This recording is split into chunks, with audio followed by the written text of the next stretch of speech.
Open line to expertise, operated by qualified professionals 24/7.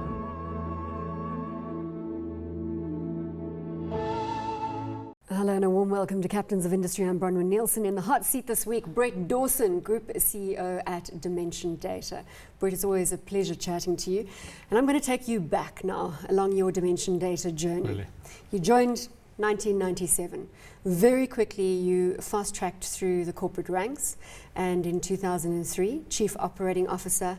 2004, you were Group CEO. Correct, yeah.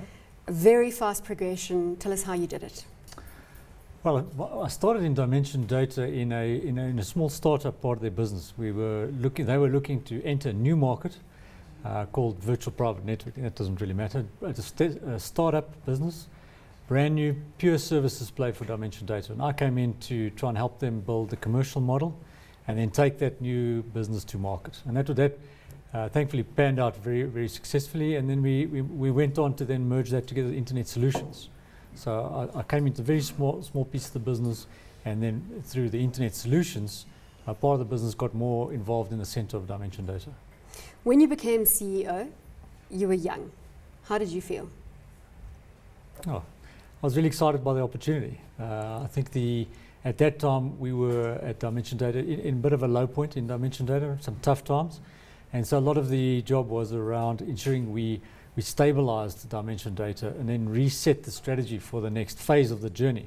So we set about trying to ensure we were cutting our business back to the core and then really building from the more successful core, building on that foundation for the next 5 years. Perhaps let me rephrase the question. Were you daunted by the task? I don't think so. Originally, I'd been COO for a year before that. So I'd been very involved in trying to do a lot of the tough decisions that I was already doing. So I was really excited about the opportunity. You've been at the helm now for almost 9 years. How's it going? I think it's going very well. I mean, it's been a great journey, and I think the Dimension Data story has been a fantastic one during that period. But I still think we are still early days in the journey. There's so much more that we think we've got to go and do. Very excited about the next couple of years. Let's talk a little bit about the group. You have got exposure in just over 50 countries globally. Yep. So it would be fair to say that you are pretty much a barometer of what is happening around the world. And I'm going to go straight to Europe. You know I am going there. That's why you gave me that smile. Big exposure in Germany, the United Kingdom, and throughout Europe. How are you faring at the moment with the uncertainty that prevails in that territory? Well, just to frame it, Europe is our single biggest region as we run our world, single biggest region for us at the revenue line. And in terms of the profitability, it's been getting a lot better over the years. And when we look at Europe right now, we were able to achieve double-digit growth last year, and at the moment we're still getting some growth. Which I think is fantastic in the current environment. So you're seeing, I think, an environment very different by geography. We are seeing, I think, in Europe right now, just slight growth, if at all, in the gross domestic product, and we are thankfully being able to do a little bit better than that, due to exposure to some more attractive markets, and also taking a little bit of market share. So we are still seeing some top line growth, but it definitely is a lot of a tougher environment than it was just a couple of years back. Have you got a presence in Spain, Portugal, Italy? Well, let me go those one at a time. We do have in Spain and Italy. Both those businesses are smaller for us, and so not as significant in the overall mix. But both in Italian business and Spain, we're still profitable. But they're a small piece of our European footprint. Our bigger geographies around Germany, France, the whole of the Benelux areas, and then the UK. Just as an aside, how do you think the situation in Europe is going to pan out? Obviously now we know Greece is not likely to leave the Eurozone anytime soon, but do you think that we're going to see Europe going through on an even keel and getting through this, let's call it, tough patch? Well, I think it's going to be, my own view is going to be quite a long period of tougher, more austere times in Europe to get back to growth. There's some fundamental structural issues they have to deal with, which are not easy. So I would see Europe, in our planning scenario, seeing some growth, but quite muted for some time. Let's switch now to Australia and to Asia. You've got a Sure. big presence there, and Yep. obviously that was with the Datacraft acquisition and then the rebranding to Dimension Data. Has that been plain sailing, the rebranding? Rebranding has gone extremely well. I think with some lessons in that, I think is we really took a lot of time to make sure the business was ready for that change, and we made it the right kind of time. So we had owned Datacraft for probably about 12 years before we went and changed the brand. And we did it at the right time. We were just in a time where we were wanting to take Dimension Data to a whole new level, so we could tell a whole new exciting journey, get people passionate about it. So it was right at the right time, with the right kind of messaging, and I think then it's gone extremely well. It's gone extremely well. Do you see that being a key geography in the group's future? Asia, absolutely. Asia at the moment is our fastest growing part of the Dimension Data world, and we would expect that to continue to be the case for some time. So we're doubling down, if you like, in our investment in Asia. We continue to want to be more significant, and then with the NTT coming into the picture, we need to be more significant, even more so than we are today in Asia. Well, you've brought us to NTT. How has life changed since the NTT tie-up? Not dramatically. I think NTT have been wonderfully supportive. They have they've executed and delivered everything they've promised, which is fantastic, and they're letting us get on with it. So, if anything, they'll How push often it. do you engage with NTT management? Every week. Yeah, every week. Conference calls. Yeah, conference calls. Do you travel regularly to Japan? I've been to Japan. I go about 3 times a year at this rate. I think about 3 times a year, and that's it's important. First of all, to ensure that strategically we align and we're top of mind, and we need to be significant and sort of press the flesh, if you like. And the other half is we also need to build our own business in Japan. NTT in Japan has got massive businesses, and yet we're very small in Japan. And so to be significant in Japan is one of our key tenets of our strategy as well. What strengths do you think that they've brought to the Dimension Data fold? That's for mainly the balance sheet. So we've been... Well, that's nothing to sneeze at. No, nothing to sneeze at. They are the number one graded telco in the world in terms of the strength of their debt. And they're very conservatively financed as well. So just after the acquisition, they've been... The one thing that has changed is they want us to be more aggressive than we would have been as a separate listed company in terms of the strategic journey for the next 5 years. So you would have seen us in the last 12, 18 months make more acquisitions than we've done in the last 5 years, and put a lot more investment into some of the key areas we want to go into on behalf of the NTT group. Is the delisting a relief?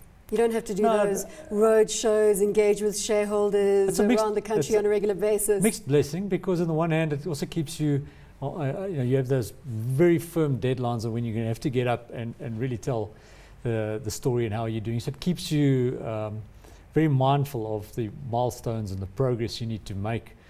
So I think it makes sure that you're on top of your game, at that time. So you have to. It pushes the company hard for that. At the same time, you get a relief of not having to get up and do it. So net, I don't think it's made a dramatic difference for us. What about any cultural changes? Have you seen any cultural changes imposed on the group because of your NTT tie-up? Not at all. In fact, the opposite is happening. The entity really are living with what they said they would, which was to use Dimension Data as the engine for their internationalization. So they are taking a lot of our people-related methodologies, process, and actually looking to instill those in NTT outside of Japan. So Japan separate, but outside of Japan, adopting how we do the leadership forum, our performance management review, how we do incentives. A lot of these are now becoming the practice within the Dimension, within NTT group. Do you have to learn to speak Japanese? I know. Well, I've learned about a dozen phrases at this stage, so it's very, very thin, and I don't think I'm making a lot of progress. Do you use interpreters in all seriousness? Absolutely. So absolutely, every meeting that happens sort of at the most senior levels is always in Japanese. So it takes twice as long as any other meeting? Typically it takes 4 times, because you not only the translation takes long, and then you have to just also make sure that you've actually understood each other. So this is what I said. Make sure that you reconfirm. So it takes longer, but so that's somewhat frustrating. But the execution ability of the Japanese is very impressive. So once you've had the conversations, the execution is very fast. What are you seeing in the US now with Dimension Data? Obviously, you've had your troubles in that territory. They're long behind you. Are you on a strong footing in that territory? And if we go back to what we've been chatting about in terms of economic data, it's relatively patchy out of the US right now. What are you saying? I'm still nervous in the US because of the macroeconomics, and somebody's got to pay the bill sooner or later. So yes, money doesn't grow on trees, does it? Absolutely, and we keep refinancing, and I'm just somewhat skeptical about that. So sooner or later the bill has to be paid by the Americans. I think they are structurally weakening their economy one way or another for the long term. For Dimension Data right now, we're still doing pretty well in the US. But I think it's very much the visibility is a lot shorter. So you can see that every time there's economic crisis, your visibility on the pipeline deals, you can feel that shrinking. So things seem to be okay at the moment, but I think it's one of the territories which we're nervous on. When you're nervous about a territory, what do? Do you step up your observation of that territory? Yeah. Are you more prevalent, more engagement with management in that arena? Well, I mean, I think we have, over the years, we've put in pretty robust process on how we manage our business.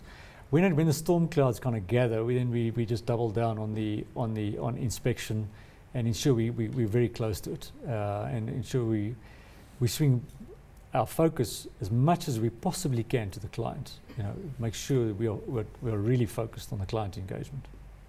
And then Africa, the African story. I've been traveling extensively on the African continent of late, and getting more and more excited about what is happening and the growth momentum that is building. You finding traction in that territory as well through your whole Africa operation. Yep. How is that going relative to the rest of the group? Well, I think we moved into Africa many years ago. As you know, we started from a South African base and went north. Today, I think we're in about 15 or 16 countries in Africa, and I think that across the board. So East Africa, West Africa. Yes, but I mean, obviously not in every country. But you've got a fair distribution. Yeah, fair distribution. Yeah, fair distribution with Nigeria, Kenya being kind of the main hubs outside of South Africa, and then we expanded from those. Now moving increasingly into North Africa, but kind of haven't quite got as far as well. We have been in Morocco, but not in places like Egypt and that yet. And we're kind of pausing at that stage. Yet being the operative word. Well, we're pausing where we are right now and trying to be more significant in the geographies. We've seen good growth in most of those territories over the years, and I think this year is going to be a little bit tricky, just in that there's a lot of political change. And whenever there's a lot of political change in our kind of business, which supplies the IT infrastructure, and public sector is a massive spender there, it always slows down a little bit. But in terms of the medium and long-term trends, we're still very excited about the whole African continent, and I think you'll see us more into the Middle East as well. So we started in the Middle East a couple of years back, cooled off our expectations in the global financial crisis, and now you're seeing us being a little bit more on the front foot and more aggressive in the Middle East again. We're going to a short commercial break. More with Dimension Data's Brett Dawson when we return. Don't go anywhere.